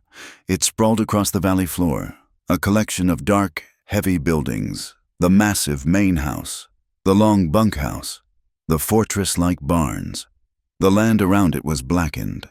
Bly's thousands of cattle had grazed the grass down to the dirt, leaving a cracked, dead pan of earth that stretched for a mile in every direction. The winter-bare cottonwoods along the creek were sparse, many of them chopped down for the ranch's endless fires. The fences were the worst. They were not simple barbed wire. They were thick, dark timber, and along the top rail, posted every 10 feet, was the bleached skull of a long-dead steer. It was a warning. It was a monument to death. This was not a place of life, but a place of consumption. "He is waiting," Eli said, pulling the horse to a stop on a low ridge overlooking the compound. His voice was flat. He got the wire. "How do you know?" Clara whispered. "There is no one working, no cattle in the pens, no one riding the perimeter." Eli pointed. But there is smoke from the bunkhouse chimney. And from the main house. They are all there. They are inside. Waiting for us." Clara's stomach turned to ice. She had imagined a confrontation, a desperate ride. She had not imagined an invitation, an ambush. "We could," she began, her resolve faltering. "We could ride on, go south now." "No," Eli said. He looked at her, his face carved from wood. "You were right. We end it. Just not like this. Not riding into their guns." He dismounted and helped her down. We wait until dusk. We will not go in the front gate. There is a breach in the fence by the creek, where the ground is soft. I remember it. We go in on foot, under the cover of dark." But they never got the chance. A voice, amplified by the cold, clear air, rolled up the ridge toward them. "No need to skulk. Carter, I see you." They froze. A figure had emerged onto the wide, covered porch of the main house. He was a dark shape against the light from the open door. Amos Bly. He was holding a glass. He raised it in a mock toast. "I got your message from the preacher," he boomed, his voice dripping with satisfied arrogance. "Took you long enough to come home. Clara, I was beginning to think you were rude." A low, cruel laugh echoed from the bunkhouse. Men were emerging, shadows detaching themselves from the buildings. Not just one or two, a dozen. They moved into the yard, rifles in their hands, forming a loose, deadly semicircle. There was no escape. The ridge was exposed. They had been seen. "Well," Bly shouted, "are you going to stand up there all day? Come on down. We have matters to discuss. The wedding feast is getting cold." Eli looked at Clara. His face was a mask of grim acceptance. This was the end. They would die here, on this hill, shot down from 100 yards. "Eli," Clara whispered, her hand gripping his arm. "No, not here, not like this." She stepped out from behind the horse, in full view. "We are coming down. Mr. Bly," she called out, her voice thin but clear. "No need for shooting. We are coming down." Eli swore, a low, vicious sound. He grabbed her arm. "What are you doing? He will kill us." "He will kill us anyway," she said, her eyes locked on the figure on the porch. "But I will not die on this hill, like a scared rabbit. I will die on his land. I will face him." She started walking. Eli, his rifle in one hand, had no choice. He walked beside her, leading the tired horse, descending the low hill into the Valley of Skulls. They walked through the main gate, the heavy timber groaning on its hinges. The men in the yard watched them, their faces hard, their rifles held loose but ready. They were confident. This was not a fight. This was an execution. They stopped in the middle of the yard, the house on one side, the bunkhouse on the other. They were surrounded. Amos Bly walked down the porch steps to meet them. He was a big man, thick in the chest and stomach, dressed in a fine wool coat, his face flushed with whiskey and power. He was smirking. He stopped 10 feet from them. His eyes raked over Clara, taking in her appearance, the ruined dress, now filthy and torn, the oversized man's coat that swallowed her, the matted hair, the scar on her cheek from the ravine. My, Bly said, his voice a low purr. "The wilderness was not kind to you, was it, girl? You left a bride. You come back. Well, I have seen better-looking strays pulled from a bog." He turned his smirk on Eli. "And you, Eli Carter, the murderer, the ghost, running from a murder charge for 2 years. And this is what you are reduced to, stealing another man's wife, a man's property." He spat on the ground near Eli's boot. "You are nothing but the whore's outlaw." Eli's hand tightened on his rifle, his knuckles white. He said nothing. His body was a coiled spring. Clara felt a strange, cold calm. The fear was gone, burned away by a white-hot rage. She was not a girl. She was not property. She was a survivor. She stepped forward, away from Eli's side. The rifles all lifted, pointing at her chest. She did not stop. "Clara, no!" Eli warned, his voice low. She ignored him. She walked right up to Bly, stopping so close she could smell the whiskey on his breath. He was taller than her, heavier. He looked down at her, his smirk faltering, surprised by her boldness. "I am not your wife," Clara said. Her voice did not shake. It was as cold and clear as the air. Bly's eyes narrowed. "The preacher said—" "I do not care what the preacher said," she cut him off. "I am not your wife. I never was. That paper you made my father sign, that ceremony you forced with your threats, it was not a marriage. It was a crime." A murmur went through the men. Bly's face darkened. "You have no right to me," Clara continued, her voice rising. "You have no right to my father's land. You hold no debt over me or my family, ever again." She looked him dead in the eye, and she delivered the final judgment. "The marriage is void. I was forced, the law be damned. I am free of you." For a second, there was total silence. The yard was frozen. Bly's arrogance was stripped away, revealing the raw, ugly violence beneath. He had been defied, humiliated in front of his men, by a woman, by his property. He did not speak, he moved. His hand, thick as a ham, swung in a vicious arc. He struck her across the face. It was not a slap. It was a full-fisted blow, a punch. The sound was a sickening crack. Clara was thrown to the ground, landing hard in the dirt. Blood burst from her lip, painting her chin crimson. The world exploded in white stars. Eli roared. It was not a word. It was a sound of pure, primal fury. He did not go for his gun. He lunged. He crossed the 10 feet in 2 bounds and slammed his body into Amos Bly. Bly, caught off guard, grunted as the air was knocked from his lungs. The 2 men crashed to the ground in a tangle of limbs. The world erupted. "Kill him!" Bly shrieked from the ground.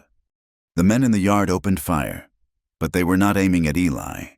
He was tangled with their boss. They aimed at the only other target, at Clara. Eli saw it. He rolled, dragging Bly with him, putting the bigger man's body between himself and the gunfire. At the same time, he drew his revolver from its holster.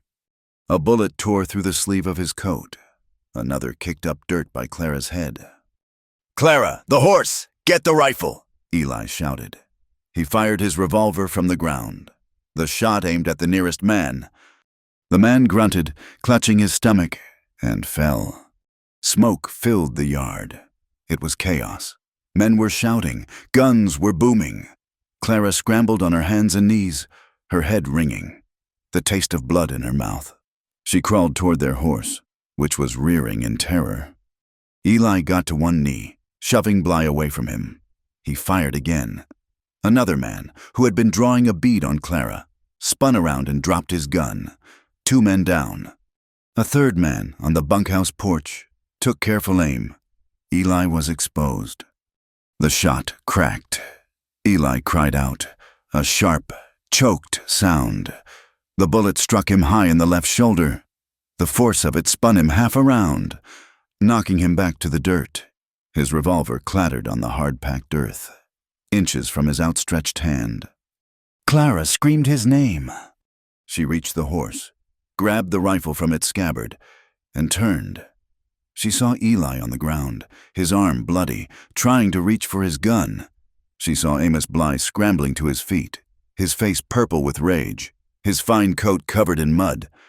Bly saw Eli was down. His arrogance returned. He was not a fighter. He was a coward. He was not going to finish the fight. He was going to flee. He turned and ran, not for the house, but for the stables. He would get a horse. He would ride. He would let his men clean up this mess. "No," Clara whispered. She raised the rifle. She pulled the hammer back, the click loud in the sudden lull. Bly heard it. He stopped, halfway to the stables. He turned. He saw her. standing alone in the middle of the yard, blood on her face, rifle to her shoulder. His face twisted in a final, grotesque sneer. He did not see a woman.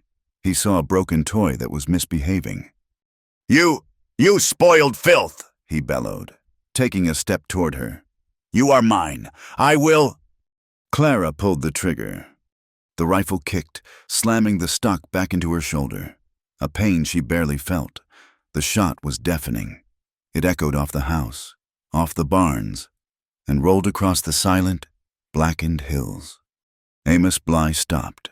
He looked down at his chest, at the dark, flowering stain that was spreading across his wool coat. He looked up at Clara, his eyes wide with a final, profound surprise. He opened his mouth, but only a wet, gurgling sound came out. He fell to his knees, and then pitched forward, face first, into the dirt he had poisoned. He did not move again. The shooting stopped. The remaining men, 8 or 10 of them, stood frozen. They looked at their boss, lying dead in the yard. They looked at the 2 men Eli had shot. They looked at the bleeding man on the ground, and the small woman with the smoking rifle. Their loyalty was to Bly, to his money, to his power. Bly was gone. One of the men, his face pale, lowered his rifle. He backed away slowly. Then he turned and ran for the bunkhouse. Another man followed, and another. They were not scattering. They were fleeing. They were not going to die for a dead man's ranch. In 30 seconds, the yard was empty. There was only Clara, Eli, and the dead. The silence that fell was vast and heavy. Clara let the rifle drop from her numb hands. She ran to Eli. He was lying on his side, his face pale, his teeth gritted. Blood was pouring from his shoulder, a dark, heavy flow that soaked his coat and pooled in the dirt. He looked up at her as she fell to her knees beside him, his eyes hazy with pain, found hers. He managed a small, grim smile. A bubble of blood formed at the corner of his mouth, which he spat away. "Clara," he whispered, his voice a dry rasp. He reached up with his good hand, his fingers brushing the blood from her lip. "Now, you are free." Clara stared at him, at the spreading stain. Freedom. This was the cost of it. Tears, hot and stinging, finally came. They washed clean paths through the grime and blood on her face. "No," she sobbed, her voice breaking. "No, not if you die." She grabbed the hem of his heavy shirt, the one she had mended. With all her strength, she tore the fabric, ripping it open to expose the wound. It was a ragged, dark hole, weeping blood. She pressed her hands to it, hard, trying to staunch the flow. The blood was hot and slick between her fingers. It was his life, pouring out into her hands. "No, you cannot," she whispered, her tears falling onto his chest. "You saved me. You saved me. Let me save you now. Please, Eli, stay with me." He watched her, his consciousness fading. He saw her face, streaked with his blood and her tears, and he held on. They stayed like that as the sun began to set, painting the sky a deep, bloody crimson. The yard was quiet, save for the sound of Clara's weeping and the low, pained breathing of the man she held. Darkness fell. The ranch was silent. The men had taken horses and supplies and had vanished, ghosts melting back into the wilderness. Eli was still breathing. The bleeding had slowed, but his fever was rising. Clara knew she could not leave him in the cold. She managed, with strength she did not know she possessed, to drag him from the yard, up the steps, and into the opulent, dark house. She put him on a fine sofa, in a parlor full of heavy furniture and the lingering smell of Bly's cigars. She found whiskey and clean linens. She cleaned his wound, just as he had cleaned hers. The bullet had gone clean through. It was bad, but if the fever did not take him, he would live. When she was done, she sat on the floor beside him, her head resting on the cushion, and watched him breathe in the darkness. Sometime after midnight, she stood up. She walked through the dark, Silent house, Bly's house, her prison.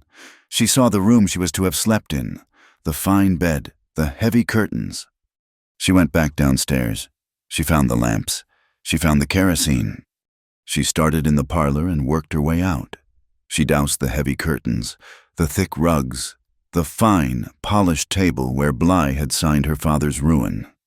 She emptied the last of the can on the porch, on the steps where he had struck her. She went back to Eli. He was sleeping, a restless, fevered sleep. She wrapped him in a heavy blanket. "We have to go, Eli," she whispered. She shook him, and he groaned, his eyes fluttering.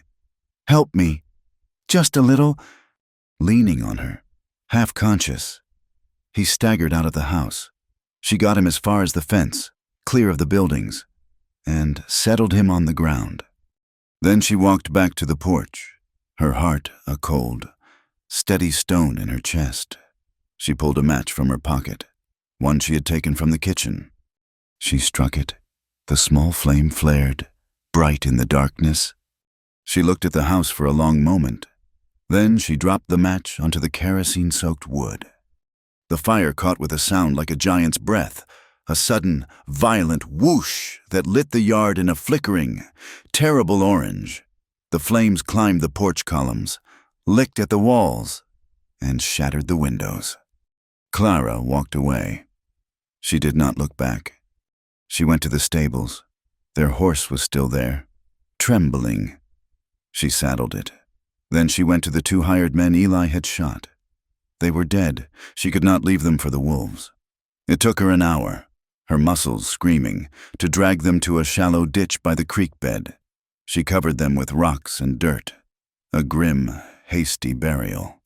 She left Amos Bly where he lay. The fire was his grave. By the time she was done, the entire house was a tower of fire.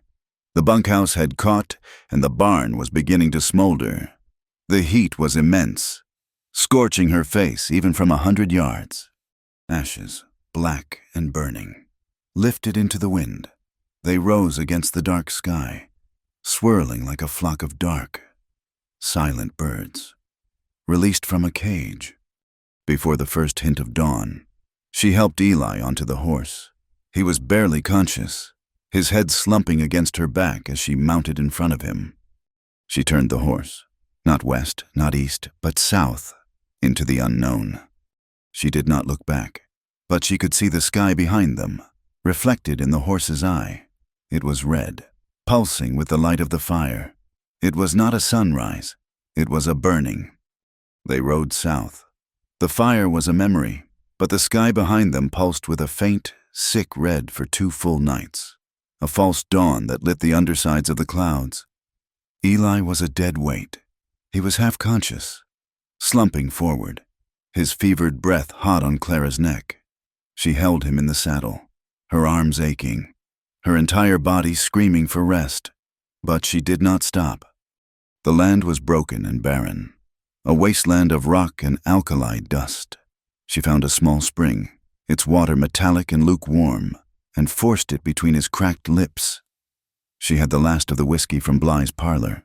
She used it to clean his wound, the bullet hole in his shoulder. It was dark, the edges puckered and angry. He did not flinch, and that scared her more than if he had screamed. On the 3rd day, the horse could go no further. It stood trembling, its head low, its ribs stark beneath its hide. Eli slid from the saddle, a boneless collapse into the dust. He was muttering, lost in a world of fever, his eyes seeing ghosts. "We are not dying here," Clara said. Her voice was a dry rasp, speaking to herself as much as to him. She took the rifle, the axe, and the last of the food, a single sack of oats from Bly's stable. She left the horse. It would live or die on its own. She put Eli's good arm over her shoulder and, half dragging, half carrying him, she walked south. She walked until her feet were raw, until her mind was a dull, gray fog of pain. She was driven by a single, burning image. Eli, kneeling in the trapper's cabin, his mouth on her thigh, drawing out the poison. "You saved me. Let me save you." She followed a dry creek bed.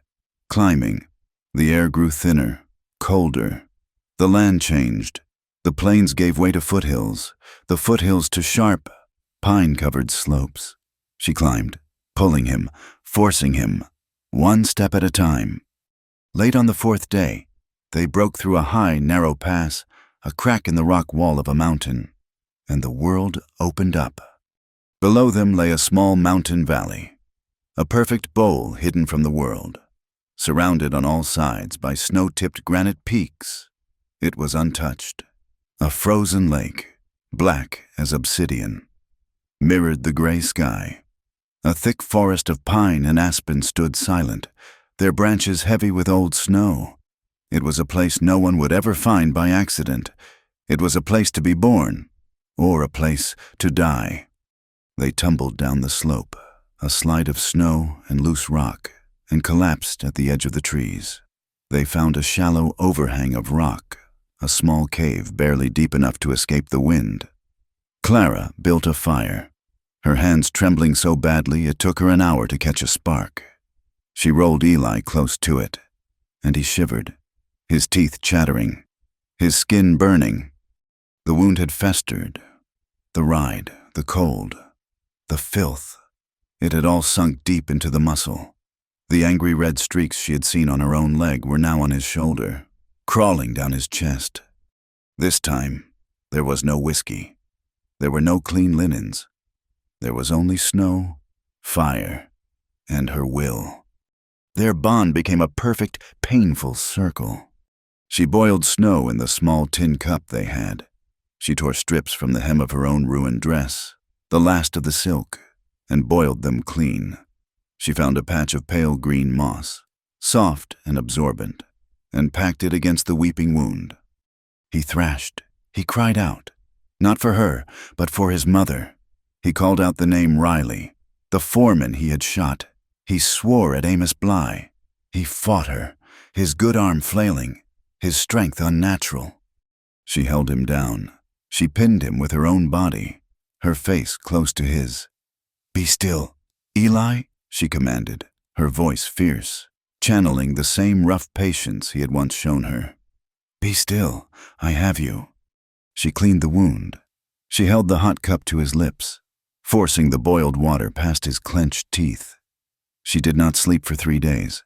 She sat and watched the fever burn, her hand on his chest, feeling the frantic race of his heart. She remembered the shame of his touch, the shocking intimacy of the snake bite. Now, there was no shame. As she cleaned the sweat and grime from his body, as she tended the raw, open wound, she felt only a fierce, consuming devotion. He was hers. He was her life, and she was his. She was repaying the debt, not with gratitude, but with a love that was as hard and raw as the granite peaks around them. On the third night, the fever broke. He woke, his eyes sunken in his gaunt face, found hers. They were clear. He was weak, thin as a skeleton, but he was present. He looked at her face, streaked with soot and hollowed by exhaustion. He looked at the clean moss packing on his shoulder. He looked at the small fire, the neatly stacked pile of wood. He did not have to speak. She saw the understanding in his eyes. She had saved him. The debt was paid. The circle was closed. Winter held them in its teeth. The valley was beautiful, but it was a harsh, unforgiving prison of snow and ice. They survived. They found a ruined shack, the one she had seen. It was little more than a pile of collapsed logs by the edge of the frozen lake. Eli was too weak to work, so Clara began. She took the axe. She had never felled a tree. Her first attempts were clumsy, the axe glancing off the wood, stinging her hands. But she learned.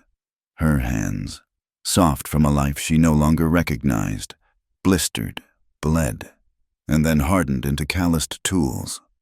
She rebuilt the walls, one log at a time, chinking the gaps with mud and moss. Eli, sitting by the fire, his arm in a sling she had made from her dress, taught her. He guided her, his voice quiet, telling her how to notch the logs, how to build a fireplace that would draw. They worked together, a pair of broken figures in a vast, white silence. He grew stronger. He began to help, his one good arm surprisingly powerful. They built a roof. It was uneven, it leaked, but it held the snow. They survived on rabbits and hope. Eli taught her to set snares, his hands guiding hers in the snow, showing her the subtle signs of a game trail. The first rabbit she caught, she cried. Then she skinned it, just as she had the snake, and they stewed it in their cup, sharing the thin, hot broth. Hope was the quiet moments. It was the way he would wake in the night and add a log to the fire, tucking the blanket back around her. It was the way she would check his wound, her touch gentle, her gaze steady. It was the silence between them, no longer filled with suspicion or fear, but with a deep, shared understanding. They had been forged in the same fire, and now they were cooling together. But the past was not a ghost. It was a wound that festered, just as Eli's had. It did not heal clean. Some nights, Clara would wake with a scream caught in her throat. The fire in the hearth would be burning low, the embers pulsing in them. She would see Bly's face. She would see his final, surprised look, the blood on his chest. But mostly, she saw him in her dreams as he had been in the yard, his hand raised, his face twisted with rage. She would sit up, gasping, her heart hammering, the smell of the burning ranch in her nostrils. And Eli would be there. He would not speak, not at first. He would just move from his own rough cot and sit beside her, pulling the blanket around her. He would hold her. His hand, scarred and strong, would rub her back, a slow, steady circle. "I am here," he would whisper. "It is just the fire. Clara, he is ash. He is gone. I am here." He would hold her until the shaking stopped, until her breathing evened out, until the first gray light of dawn slipped through the cracks in their wall. He was her anchor. He held her back from the edge of the madness that fire had bought. Spring came late, a slow, grudging surrender. The snow melted, the sound of running water a constant song in the valley. The lake cracked, the ice groaning and splitting. The earth, black and rich, appeared. And with the thaw came new life. One morning, Clara stepped outside and saw them. Pushing up through the patch of ground where they had dumped their winter fire's ash were a dozen small, vibrant purple wildflowers. They were defiant, breaking through the black, scorched earth, life from death. She stared at them for a long time. She felt the heavy weight of the gold on her left hand. Bly's ring, it felt cold, a dead thing in the new, warm sun. She had worn it as a shield, as a reminder, as a mark of her bondage. Now, it was just a piece of metal. She walked to the edge of the lake, where a stand of young birch trees grew, their bark like white paper. Eli watched her from the doorway of the shack, but he did not follow. He knew this was a walk she had to take alone. Clara knelt by the largest birch. She took Eli's knife and dug a small, deep hole in the soft earth at its roots. She twisted the ring. It was tight, her fingers swollen from work, but she forced it off, leaving a pale, naked band on her skin. She held it in her palm. It represented her father's debt, her brother's murder, her forced vows, the blow to her face. It was the last piece of Amos Bly. She dropped it in the hole and covered it with dirt. She pressed the earth down, firm. She did not say a prayer. She did not mark the spot. She just buried it. When she stood, her hand felt light. She walked back to the cabin, her head high, and when Eli met her gaze, he saw that a final, heavy chain had been broken. With the spring, however, came restlessness. With safety came the return of the world, and with it, the return of conscience. Eli was chopping wood. His shoulder healed. His strength returned. He moved with an easy, powerful grace. But he had been quiet for days, a familiar, brooding shadow in his eyes. That evening, as they sat by the fire, he spoke. "Clara," he said, his voice low. He did not look at her, but at the flames. "My name, Eli Carter." She waited. "It is still on a wanted poster, somewhere, in Virginia City, in every marshal's office from here to Missouri. A man wanted for murder." Clara's heart went cold. "Eli, no!" He was Bly's foreman. He continued, as if she had not spoken. "Bly is gone. The ranch is gone. The men are scattered. They have no reason to lie for him anymore.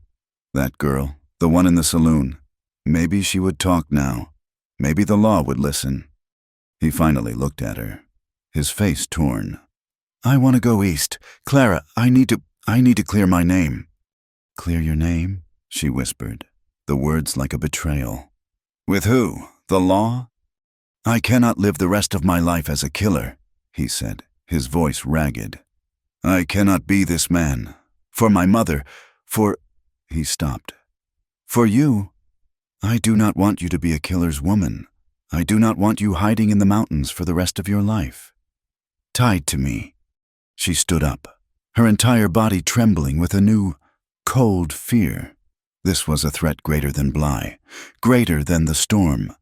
This was the one thing that could break them. "You want to turn yourself in," she said, her voice shaking with disbelief. "You want to walk into a town and tell a judge that you shot Bly's man? They will hang you. Eli, do you understand me? They will not care about a saloon girl. They will not care about what Bly did. They will see a drifter, a man with a gun, and they will see a rope. They will hang you, and I will be left here, alone. It is a chance I have to take," he said, his voice stubborn, full of the shame he had carried for years. She went to him, kneeling in front of him, grabbing the front of his shirt in her fists. She forced him to look at her. "We have paid," she pleaded, her voice breaking. "My God, Eli, look at us. Look at this valley. Look at your shoulder. Look at my leg." She touched the puckered scar on her thigh, a place that was only theirs. "We have paid for our freedom with blood, with fire, with pain. I paid for my brother. You paid for that girl. I will not let you go and throw your life away for a piece of paper that says you are innocent." Tears were streaming down her face now. "Your name is clear to me. It is the only name in the world that is clean. It is the only name that matters. Please, Eli." She pressed her forehead against his chest. "Do not leave me. Do not make me alone again. They have taken enough from us. Stay here. Stay with me. We have already paid." He sat frozen, the firelight flickering on her hair. He felt her tears soak through his shirt. He heard the raw, desperate terror in her voice. He had been running from the ghost of Hap Riley for 2 years. He had been running from the shame of what he had become. But as he held Clara, as he felt the small, strong shape of her body, he realized he was not running anymore. He was home. His name did not matter in a world he had left behind. His life mattered here. He let out a long, shuddering breath, a sound like a final surrender. He put his arms around her and held her tight, burying his face in her hair. He did not say anything, but he did not have to. He was not going. One night, weeks later, the air grew heavy and thick. A storm was rolling in, the first big thunderstorm of the summer. It echoed the night they had met, the night of lightning and fear. They sat on the small, rough porch of their shack, watching the clouds build over the peaks. The sky was a bruised, electric purple. They were wrapped in one blanket, his arm around her, her head resting on his healed shoulder. The horse, their one companion, grazed peacefully by the lake. Thunder echoed, a low, deep rumble, like the mountains themselves were speaking. Clara leaned into him. "Maybe this is all we were meant to have," she whispered, her voice quiet, almost lost in the wind.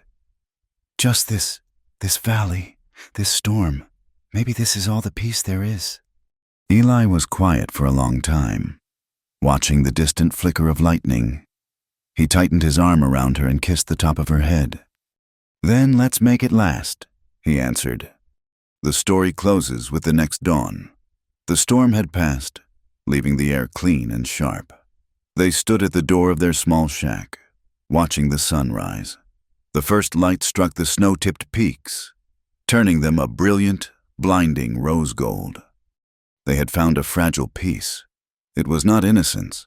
They both knew that was a luxury that had been burned away with the ranch, buried with the ring.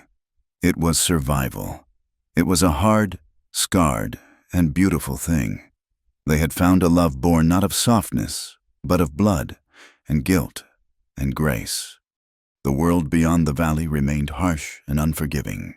The law they had fled was still out there. The ghosts of the men they had killed would always be with them. But as they stood together, watching the light reclaim the world, they were not afraid. For once in their broken lives, they were not alone in it. Thank you for listening to this story. We would love for you to comment with where you are listening from so we can all connect. Subscribe to the Wild West Campfire channel and share your thoughts in English.